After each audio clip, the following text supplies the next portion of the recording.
आप सभी को रामा दीक्षित का नमस्कार। इस वीडियो में लेकर आई हूँ चाणक्य नीति की व्याख्या।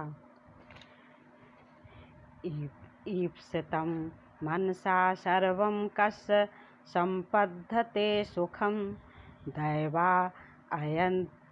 अयत्तं यथा सर्वं तस्मात् संतोषमाश्रयेत्। इस संसार में मनुष्य की सभी इच्छाएं पूरी नहीं होती, किसी को भी मन चाहा सुख नहीं मिलता। वस्तुतः सुख दुख की प्राप्ति मनुष्य के अपने हाथ में न होकर ईश्वर के अधीन है। यह सोचकर मनुष्य को जितना भी मिलता है उतने से ही संतोष करना चाहिए। सुख मिलने पर उन्मत्त नहीं होना चाहिए और दुख आने पर हाय हाय नहीं करना चाहिए। मनुष्य असहाय है, उसे चाहिए कि प्रयत्न करने पर जो कुछ प्राप्त हो उससे संतोष करे। यथा धेनु सहस्रेषु वत्सो गच्छति मातरं तथा यच्च कृतं कर्म कर्तारमनु गच्छति। मनुष्य को कर्मों के अनुरूप ही फल मिलता है। कर्म और फल का अटूट संबंध है। जिस प्रकार बछड़ा सहस्त्रों गायों के बीच में खड़ी अपनी माता को ढूंढ निकालता है, उसी प्रकार मनुष्य का कर्म भी फल के लिए कर्ता को ढूंढ लेता है। अर्थात किए गए कर्म के फल भोग से मनुष्य बच नहीं सकता। अतः मनुष्य को सदैव श्रेष्ठ कर्मों का ही अनुष्ठान करना चाहिए ताकि उसे श्रेय प्राप्त हो। अनवस्थित कार्यस्य न जने न बने सुखम जने दहत संसर्गो बने संग विवर्जनम। मनुष्य का ध्येय निश्चित होना चाहिए। कर्तव्य पथ का निश्चय न कर सकने वाले व्यक्ति को न घर में सुख मिलता है और न ही वन में सुख मिलता है। घर उसे आसक्त परिवार के सदस्यों तथा धन संपत्ति में मोह के कारण काटता है और वन अपने परिवार को छोड़ने के दुख और अकेलेपन की पीड़ा से व्यथित करता है। सच्चा सुख न घर गृहस्थ में है और न ही गृह परिवार के त्याग में है। सच्चा सुख तो कर्तव्य पथ का निर्णय कर उस पर चलने में ही है। जो व्यक्ति अपने ध्येय का निश्चय नहीं कर पाते हुए आयु भर भटकते रहते हैं, उन्हें कहीं भी सुख नहीं मिलता। खनित्वा हि खनित्रेण भूतले बारे विन्दति तथा गुरुगतां विद्यां शुश्रूषुरधिगच्छति। जिस प्रकार फावड़े से खुदाई करने वाला पृथ्वी के नीचे के जल को निकाल लेता है, उसी प्रकार गुरु की सेवा करने वाला भी गुरु के हृदय में स्थित विद्या को प्राप्त कर लेता है। स्पष्ट है कि विद्या प्राप्त का उपाय निश्चल भाव से गुरु की सेवा ही है। आज के युग में मान्यताएं बदल गई हैं। प्राचीन काल जैसा गुरु शिष्य भाव नहीं रहा, परंतु इससे हानि ही हुई है। गुरु शिष्य के मधुर संबंध स्थापित होना आवश्यक है। कर्मायत्तं फलं पुंसाम बुद्धि कर्मानुसारिणी तथापि शुद्ध्यश्चार्या सुविचार्य कुर्वते। मनुष्य जैसे कार्य करता है उसके विचार, उसकी बुद्धि, उसकी भावनाएं वैसी ही बन जाती हैं। यह निश्चित है कि मनुष्य को उसके पूर्व जन्मों के अच्छे बुरे कर्मों के अनुरूप ही सुख दुख मिलता है। इसी प्रकार फल प्राप्त कर्मों के अधीन है और जैसे कर्म होते हैं वैसा ही फल मिलता है। उस समय बुद्धि भी वैसी ही बन जाती है। तथापि बुद्धिमान और श्रेष्ठ पुरुष अपनी ओर से सोच विचार कर ही कार्य करते हैं, अपने विचारों से उपस्थित विपत्ति पर काबू पा लेते हैं। अतः मनुष्य के लिए आवश्यक है कि विपत्ति में सोच समझकर आचरण करे और विपत्ति पर काबू पा ले। एकाक्षर प्रदातारम यो गुरुम नाभिबंधति स्वानयो निशतम भुक्त्वा चांडालेष्वभिजायते। ओम इत्येकाक्षरम ब्रह्म, अर्थात ब्रह्म का नाम ओम है। अर्थात अथवा तत्वमसि अर्थात तू ही ब्रह्म है। इस प्रकार एक मंत्र के रूप में सच्चे तत्व ज्ञान का उपदेश देने वाले गुरु की जो व्यक्ति वंदना नहीं करता वह 100 बार कुत्ते की योनि में जन्म लेने के उपरांत चांडाल योनि में उत्पन्न होता है। शिष्य के लिए गुरु सभी प्रकार से सम्माननीय एवं आदरणीय होता है, क्योंकि गुरु ही मानव को सच्चा ज्ञान देता है, अर्थात गुरु ही मनुष्य को सच्चे अर्थों में मानव बनाता है। उसका आदर सत्कार करना शिष्य का कर्तव्य है। योगान्ते प्रचलते मेरुः कल्पान्ते सप्त सागराः साधुभा प्रतिपन्नार्थान् न चलन्ति कदाचन। युग के अंत में सुमेरु पर्वत का चलायमान होना संभव है। कल्प के अंत में 7 समुद्रों का अपनी मर्यादा का त्याग संभव है, परंतु सज्जन महात्मा युग युगांतर में भी अपनी संकल्प एवं अपनी प्रतिज्ञा से कभी विचलित नहीं होते। वे अपने निश्चय पर सदैव अडिग रहते हैं, अतः उनका कथन सदैव विश्वसनीय होता है। सांसारिक व्यवस्थाओं में परिवर्तन होने की संभावना हो सकती है, परंतु सज्जन कभी भी अपने निर्धारित मार्ग से नहीं हटता। वह अपनी मान्यताओं का त्याग नहीं करता। पृथिव्यां त्रीणि रत्नानि जलमन्नं सुभाषितं मूढैः पाषाणखण्डेषु रत्नसंज्ञा विधीयते। आचार्य चाणक्य ने इस श्लोक में 3 चीज़ों की महिमा का वर्णन किया है जो सच्चे अर्थों में रत्न अर्थात मूल्यवान पदार्थ हैं। ये हैं जल, अन्न और मधुर तथा हितकारी वचन। आचार्य कहते हैं कि समझदार व्यक्ति इन तीनों की परख रखता है।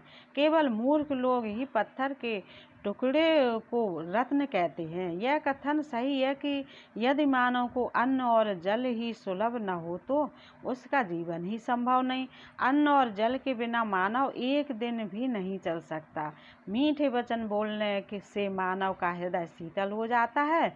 मधुर वचन से व्यक्ति दूसरों को अपनी ओर आकर्षित करता है। पुरानी कहावत है कि कागा कासों लेते है, कोयल काकों देत। मीठे वचन सुनाए के जग अपना कर लेत। अतः स्पष्ट है कि मीठी वाणी बोलने से मानव अन्य व्यक्तियों को अपनी ओर आकर्षित करता है। आचार्य चाणक्य कहते हैं कि मानव को इन तीनों चीज़ों को ही अत्यंत मूल्यवान समझना चाहिए, क्योंकि इनसे ही जीवन नैया चलती है। आत्मा अपराध वृक्षस्य फलान्येतान् देहिनां दारिद्र्य दुख रोगाण बंधन व्यवसान च। आचार्य चाणक्य इस श्लोक में कहते हैं कि मनुष्य जैसे कर्म करता है उसको वैसा ही फल प्राप्त होता है। मनुष्य द्वारा किए गए पाप कर्मों के ही फल हैं दरिद्रता, दुख, रोग, बंधन, जेल, हथकड़ी तथा आपत्ति, स्त्री पुत्र आदि की मृत्यु, धन का नाश, मुकदमा अथवा सार्वजनिक रूप में अपमान आदि। अतः स्पष्ट है कि मनुष्य द्वारा किए गए बुरे कर्मों का फल उसे बुरा ही मिलता है, अच्छे कर्मों का फल अच्छा ही मिलता है। अतः मनुष्य को अपने जीवन में अच्छे फल पाने के लिए अच्छे कर्मों की ओर अग्रसर रहना चाहिए, ताकि मनुष्य का जीवन सुखमय बने। पुनर्वित्तम पुनर्मित्रम पुनर्भार्या पुनर्मही तत्सर्वं पुनर्लभ्यम न शरीरम पुनः पुनः। इस श्लोक में आचार्य चाणक्य ने मानव के शरीर की महिमा का वर्णन किया है। वे कहते हैं कि मनुष्य को उसका खोया हुआ धन, छूटे हुए मित्र, नई स्त्री और धरती तो पुनः प्राप्त हो जाते हैं, परंतु यदि मानव शरीर एक बार नष्ट हो जाए तो वह पुनः प्राप्त नहीं होता। भाग्य के बदलने पर स्त्री, धन, संपत्ति, मित्र आदि तो पुनः मिलते ही हैं, पुनर्विवाह करने से पत्नी भी मिल जाती है। चाणक्य कहते हैं कि ये सब चीज़ें तो पृथ्वी पर सहज सुलभ हैं, परंतु मानव शरीर नहीं। एक बार नष्ट हो जाने पर वह पुनः प्राप्त नहीं होता। अतः मानव को चाहिए कि वह अपने शरीर की उपेक्षा न करे और उसे अधिक महत्व दे, क्योंकि इन सब चीज़ों की अपेक्षा शरीर ही सबसे महत्वपूर्ण है। शरीर के रहने से संसार में उपलब्ध वस्तुओं से पुनः पुनः संबंध हो सकता है, परंतु जब शरीर ही नहीं होगा तो संबंधों की बात ही नहीं उठती। अतः इस दृष्टि से शरीर की महत्ता और उपयोगिता असंदिग्ध है। बहूनां चैव सत्त्वानां समवायो रिपुञ्जयः वर्षधाराधरो मेघस्त्रैरपि निवार्यते। आचार्य चाणक्य ने यहाँ एकता में बल की बात को दोहराया है। वे कहते हैं कि संगठित होने पर क्षुद्र प्राणियों का एक छोटा समूह भी बड़े बड़े शत्रुओं को पराजित कर देता है। इसके विपरीत बलशाली होने पर भी एक अकेला व्यक्ति कुछ नहीं कर सकता। कहावत है कि अकेला चना भार नहीं फोड़ सकता। उदाहरण के लिए तेज बारिश करने वाले बादलों के वेग को तिनकों के समूह छप्पर के रूप में संगठित होने पर रोकने में समर्थ होते हैं। अतः स्पष्ट है कि संगठित होने पर बड़ी से बड़ी मुसीबत का सामना भी किया जा सकता है। जले तैलम खले गुह्यम पात्रे दानम मनागपि प्राज्ञ शास्त्रम स्वयं याति विस्तारम वस्तु शक्तितः। आचार्य चाणक्य कहते हैं कि जल में तेल दुर्जन के पास गुप्त रहस्य, सत्य पात्र को दिया गया दान तथा बुद्धिमान को दिया गया उपदेश रूप में शास्त्र का ज्ञान थोड़ा होने पर भी वस्तु की शक्ति से स्वयं विस्तार को प्राप्त हो जाते हैं। आचार्य का मत है कि जिस प्रकार जल में डाला गया तेल जल के प्रभाव पर फैल जाता है, उसी प्रकार दुष्ट व्यक्ति को बताया गया रहस्य भी कभी रहस्य नहीं रहता। इसी प्रकार तत् पात्र को दिया गया दान बहुत अधिक लाभदायक होता है और बुद्धिमान व्यक्ति को थोड़ा समझाने पर भी वह अधिक ग्रहण कर लेता है। धर्मा आख्याने शमशाने चा रोगिणां या मतिर्भवेत् सा सर्वदैव तिष्ठेत् चेत् को न मुच्येत बंधनात्। मंदिर या धर्म स्थल में धर्म विषय कथा को सुनने पर शमशान में शवदाह को देखकर और रोगियों की छटपटाहट को देखकर मानव हृदय में परिवर्तन होता है।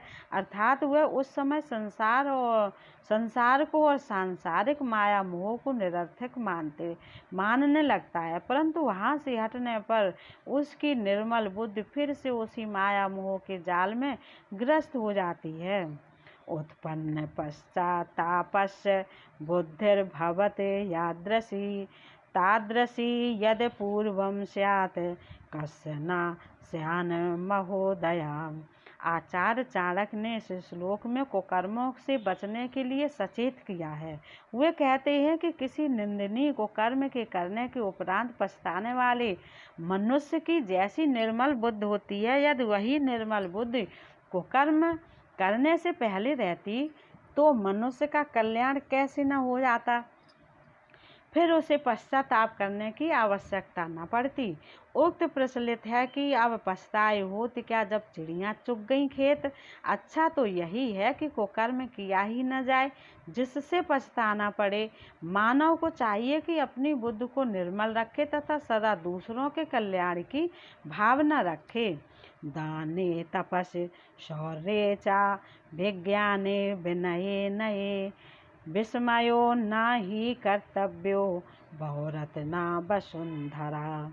मानव मात्र में कभी भी अहंकार की भावना नहीं रहनी चाहिए।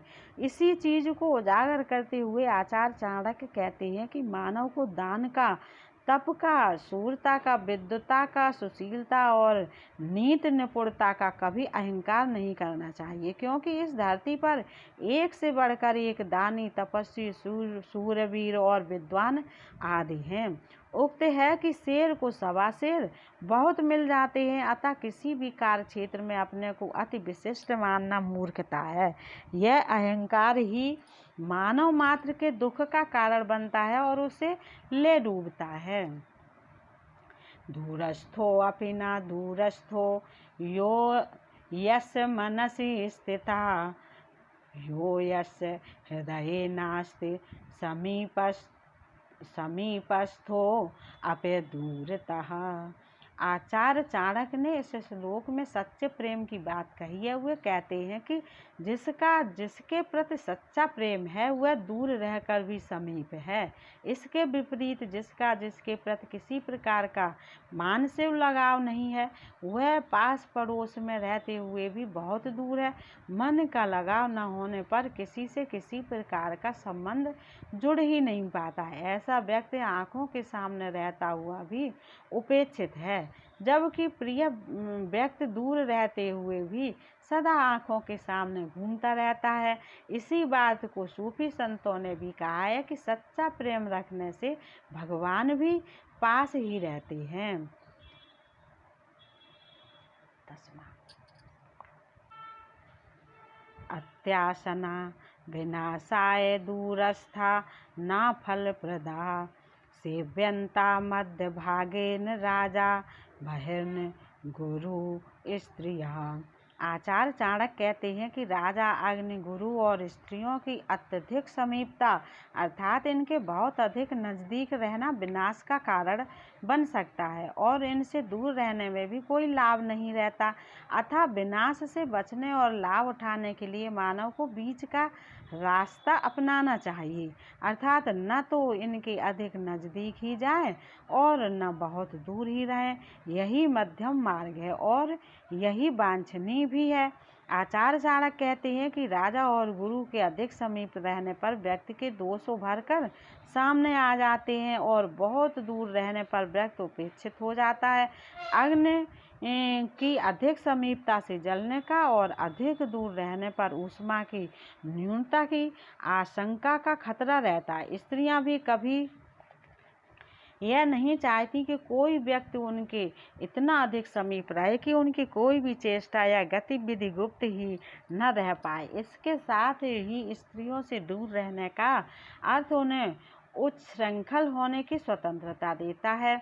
आचार्य चाणक्य ने यहाँ शास्त्रों की बात को उद्धृत किया है। वे कहते हैं कि शास्त्रों में यह कथन सर्वथा उचित एवं उपयुक्त है कि इन चारों राजा, गुरु, अग्नि एवं स्त्री के साथ थोड़ी दूरी अवश्य बनाए रखनी चाहिए। अग्निरापः स्त्रियो मूर्खा सर्पा राजकुलानि च नित्यं यत्नेन सेव्यान् सद्दाः प्राणहराणि सटः। आचार्य चाणक्य ने इस श्लोक में 6 चीज़ों से सावधानी बरतने की सलाह दी है। वे कहते हैं कि आग, जल, स्त्री, मूर्ख पुरुष, सर्प और राजकुल से व्यवहार में बड़ी ही सावधानी बरतनी चाहिए, क्योंकि जहाँ ये अनुकूल होने पर अभीष्ट फल देती हैं वही थोड़ी सी असावधानी होने पर तत्क्षण प्राण भी हर लेती हैं। अतः आचार्य चाणक्य कहते हैं कि अग्नि के प्रति, जल के प्रति, स्त्री और मूर्ख व्यक्ति के प्रति, सर्प और राजवंश के प्रति उपेक्षा दिखाना अपनी मौत को बुलावा देना है। अतः स्पष्ट है कि व्यक्ति को इन 6 चीज़ों से बहुत ही सावधान रहना चाहिए। सा जीवत गुणा यस्य धर्मा सा जीवति, गुण धर्म विहीनस्य जीवितम निष्प्रयोजनम। इस श्लोक में आचार्य चाणक्य ने व्यक्ति में गुणों के विद्यमान होने पर बल दिया है। उनके अनुसार जिसके पास गुण है अर्थात जिसने दया, परोपकार और लोक सेवा में अपना जीवन बिताया है तथा जिसने वर्णाश्रम के कर्तव्य कर्मों का पालन किया है, उसी का जीवन सफल है। इसके विपरीत गुणहीन और धर्म रहित व्यक्ति का जीवन तो सर्वथा निरर्थक और निष्फल है। जो व्यक्ति न तो दूसरों का भला करता है और न ही अपने कर्तव्य का पालन करता है, उसके जीवन की भला क्या उपयोगिता है, उसका जीवन तो निरर्थक ही है। यह वीडियो आपको कैसी लगी बताइएगा। नमस्कार।